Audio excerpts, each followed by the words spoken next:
Taus-pusong pasasalamat sa gitna ng abot dibdib na baha.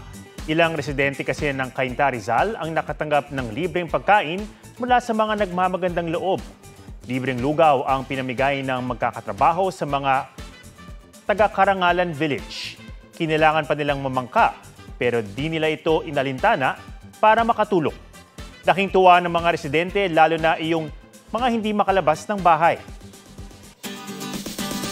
Sa Pangasinan, naging mapagkalinga rin ang mga residente sa mga kapwa na salanta, tulad ng isang grupo ng mga kabataan na nagluto ng arroz caldo at libre itong ipinamahagi sa mga evacuee. Bandang 10:40 p.m. naglandfall ang bagyong Emong sa may Agno, Pangasinan ayon sa Pag-asa. Huling namataan ng Pag-asa ang bagyo sa coastal waters ng Agno, Pangasinan. May lakas itong 120 kilometers per hour at bugsong aabot ng 165 kilometers per hour.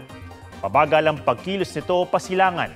Nakataas ang signal number 4 sa southwestern portion of La Union, western portion of Ilocos Sur at northern portion of Pangasinan. Signal number 3 naman sa southern portion ng Ilocos Norte, mga nalalabing bahagi ng Ilocos Sur at ng La Union, central portion ng Pangasinan, Abra, western portions ng Mountain Province at Benguet, at extreme northern portion ng Zambales.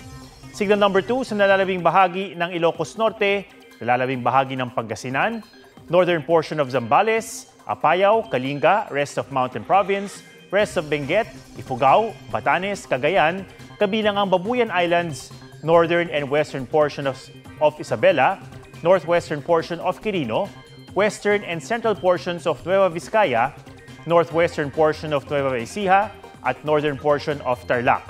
Habang signal number 1 sa mga nalalabing bahagi ng Isabela, Quirino at Nueva Vizcaya, northern and central portions ng Aurora, rest of Nueva Ecija, rest of Tarlac, western and central portions of Pampanga, northern portion of Bataan, at nalalabing bahagi ng Zambales.